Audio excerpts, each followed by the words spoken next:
Hi everybody! How was your week?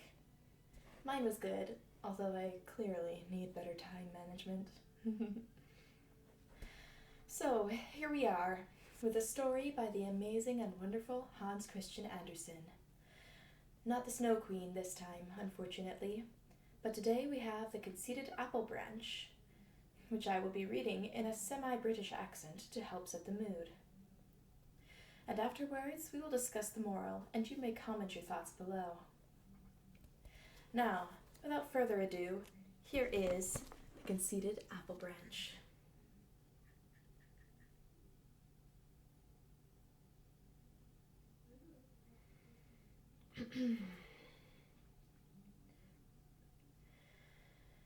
It was the month of May. The wind still blew cold, but from bush and tree, field and flower, came the welcome sound, spring is come. Wild flowers in profusion covered the hedges. Under the little apple tree, spring seemed busy, and told his tale from one of the branches which hung fresh and blooming and covered with delicate pink blossoms that were just ready to open. The branch well knew how beautiful it was. This knowledge exists as much in the leaf as in the blood. I was, therefore, not surprised when a nobleman's carriage, in which sat the young countess, stopped in the road just by. She said that an apple branch was a most lovely object, and an emblem of spring in its most charming aspect. Then the branch was broken off for her, and she held it in her delicate hand, and sheltered it with her silk parasol. Then they drove to the castle, in which there were lofty halls and splendid drawing rooms. Pure white curtains fluttered before the open windows, and beautiful flowers stood in shining, transparent vases. And in one of them, which looked as if it had been cut out of newly fallen snow, the apple branch was placed, among some fresh, light twigs of beech. It was a charming sight. Then the branch became proud, which is very much like human nature. People of every description entered the room, and according to their position in society, so dared they to express their admiration. Some few said nothing, others expressed too much, and the apple branch very soon got to understand that there was as much difference in the characters of human beings as in those of plants and flowers.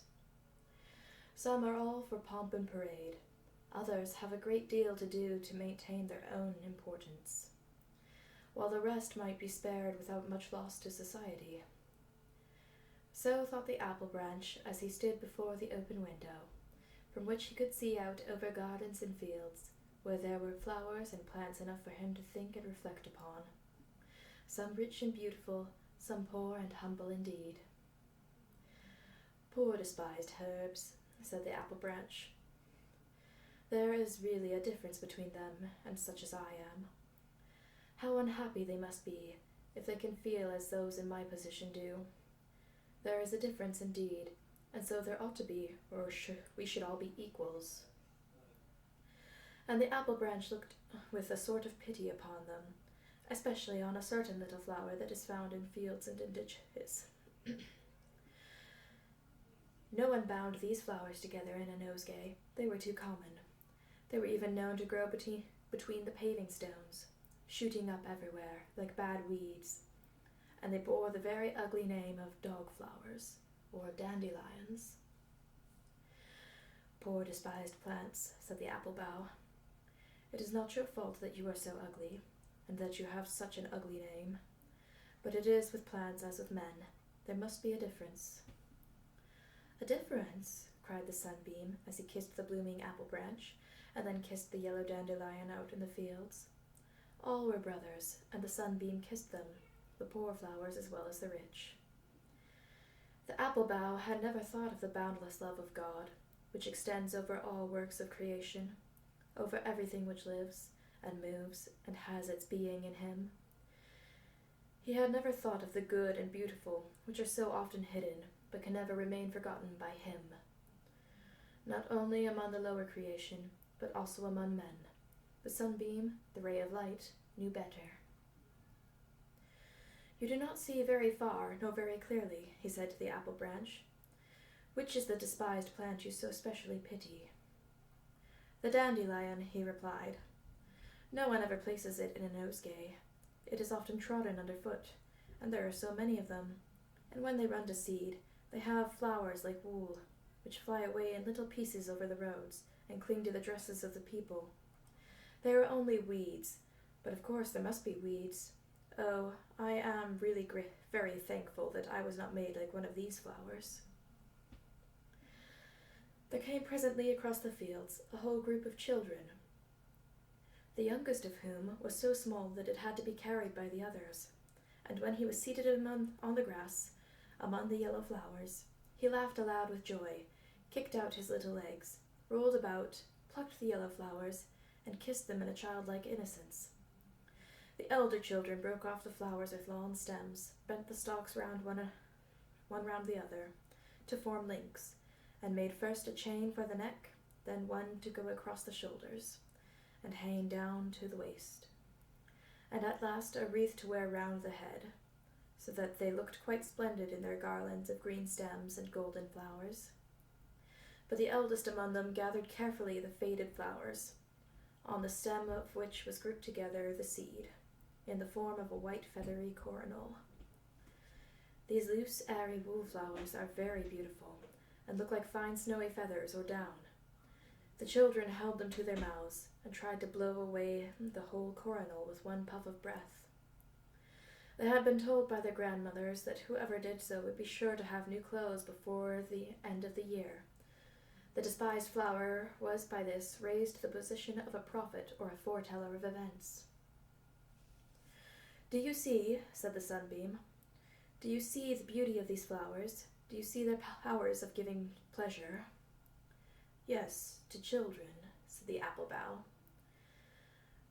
By and by, an old woman came into the field, with a blunt knife without a handle, began to dig around the roots of some of the dandelion plants and pull them up. With some of these she intended to make tea for herself, but the rest she was going to sell to the chemist and obtain some money. "But beauty is of higher value than all this," said the apple tree branch. "Only the chosen ones can be admitted into the realms of the beautiful. There is a difference between plants, just as there is a difference between men." Then the sunbeam spoke of the boundless love of God, as seen in creation, and over all that lives, and of the equal distribution of his gifts, both in time and in eternity. "That is your opinion," said the apple bough. Then some people came into the room, and among them the young countess, the lady who had placed the apple bough in the transparent vase, so pleasantly beneath the rays of sunlight. She carried in her hand something that seemed like a flower. The object was hidden by 2 or 3 great leaves, which covered it like a shield, so that no draught or gust of wind could injure it. And it was carried much more carefully than the apple branch had ever been. Very cautiously the large leaves were removed, and there appeared the feathery seed crown of the despised dandelion. This is what the lady had so carefully plucked and carried home so safely covered, so that not one of the delicate feathery arrows of which its mist-like shape was so lightly formed should flutter away.